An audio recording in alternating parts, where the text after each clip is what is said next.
चलिए, पता चल चुका है मैं कहाँ खड़ा हूं और मेरी सारी खिंचाई समाप्त हो चुकी है।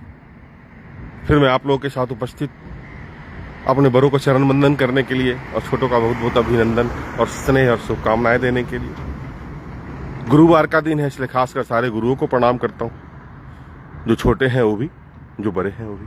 गुरु तो गुरु ही होता है, क्योंकि बिना गुरु तो ज्ञान हो ही नहीं सकता है जीवन में कभी भी, कभी किसी से किसी को भी। इसलिए मैं सारे गुरुओं को अभिनंदन करता हूं। गुरु भी दो तरह के होते हैं, एक हमेशा सकारात्मक दिशा में प्रेरणा देते हैं और एक आपकी हर कमियों को उजागर करते हैं, किसी भी तरह से, किसी भी रूप से। मैं सारे गुरुओं का प्रणाम करता हूं। सनातन संस्कृति में गुरु के बिना कुछ हो ही नहीं सकता है। यही तो सनातन की सबसे खूबसूरत बातें हैं। और जीवन को जीने के लिए बिना गुरु का और बिना दिशा निर्देश के कौन आगे बढ़ सकता है कभी। इसलिए सारे गुरुओं को मैं पुनः प्रणाम करता हूँ, चरण वंदन करता हूँ, अभिनंदन करता हूँ। आप जहां भी हैं, आप समाज में एक अलग सी ऊर्जा, एक अलग सी दिशा देने में हमेशा कामयाब हैं।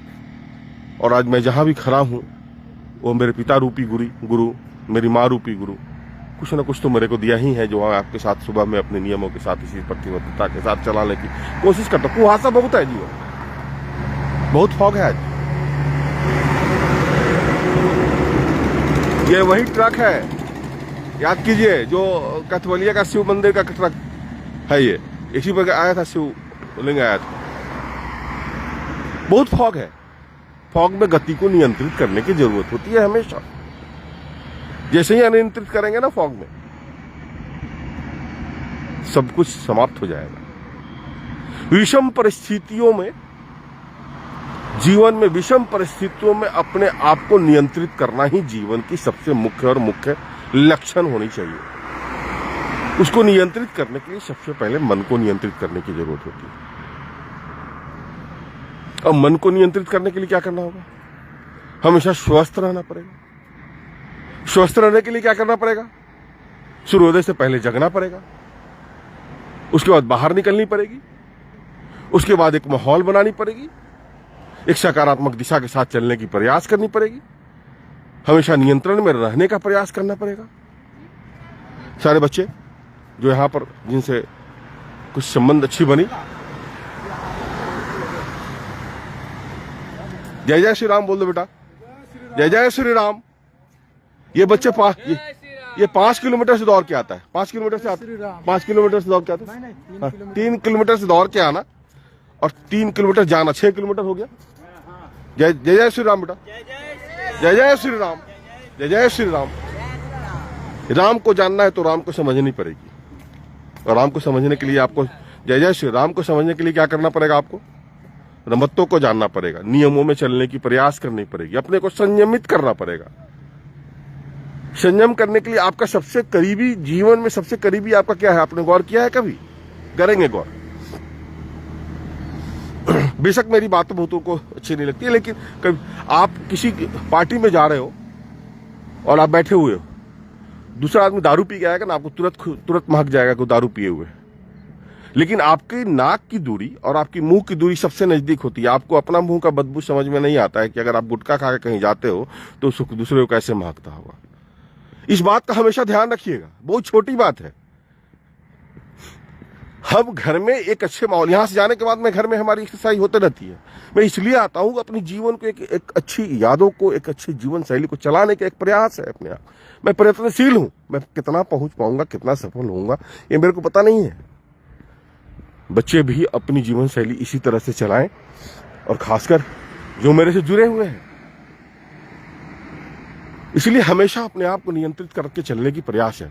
कौन आता है, कौन नहीं आता है, कौन कैसा करता है, वो भी ऐसा करते हैं मैं भी वैसा करूंगा, वो भी वैसा करते हैं मैं भी वैसा करूंगा। आप आए उसके कारण, या आपकी राह अलग है आपके कारण। इसलिए हमेशा अपने को अपने लिए, अपने नियंत्रण में रखने का प्रयास, चलने की छोटी सी प्रयास करने की जरूरत है। ठंड में ठंड नहीं पड़ेगा तो मजा आएगा क्या? गंगा किनारे हैं हम, और ये दृश्य मात्र 10 दिन के लिए रहेगा, इसके बाद ये नहीं मिलेगा। फिर इसके लिए 1 वर्ष इंतजार करना पड़ेगा, और वह इंतजार जो है देखिए कुहासा, हमारे सूर्यदेव दिख ही नहीं रहे हैं आज। इसी तरह जीवन में भी कभी कभी आपको क्या होता है ना, बाधाएं आती हैं इसी कोहरे की तरह, और उसी बाधा में अपने आप को नियंत्रित करके चलाने की कोशिश करने की जरूरत होती है हमेशा। नियम खुद का, नियमावली खुद की, अनुशासन खुद का, और सारे पर समीक्षा खुद करना है। बहुत खूबसूरत सा दृश्य है। रजाई से जय श्री राम मत लिखिए, जो बहुत हमारे जानने वाले हैं जो कि जय श्री राम रजाई में बैठ के लिख देते हैं। गुड मॉर्निंग व्हाट्सएप में गुड मॉर्निंग जय श्री राम, बाहर निकले सबसे पहले ईश्वर को नमन करें, अपनी पूरी घर की जो भी कार्य के लिए है उसको समाप्त करें, फिर किसी को व्हाट्सएप करें जय श्री राम, जय जय हनुमान, जो करना है जो भी करना है करें। चलिए इसी अंदाज में मैं प्रत्येक दिन आप लोगों से मिलता रहता हूं, कहीं भी किसी का होना किसी का नहीं होना, किसी का मिलना किसी का नहीं मिलना बहुत मायने रखता है अपनी जीवन शैली में। कानून अपनी होती है, नियम यहाँ पे दो ही महिलाएं यहाँ पर एक्सरसाइज कर रही हैं। सूर्य नमस्कार है।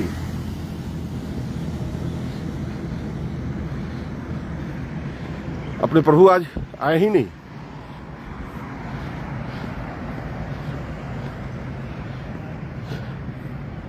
कुछ बच्चे टहल रहे हैं मौज मस्ती के लिए। जय जय श्री राम, जय जय श्री राम करना है, सबके साथ चलना है, सबके साथ चलने का प्रयास करें। जो आपके साथ रहे वही, जो साथ नहीं रहे उसको छोड़ दीजिए, हाथ कट जाएगा।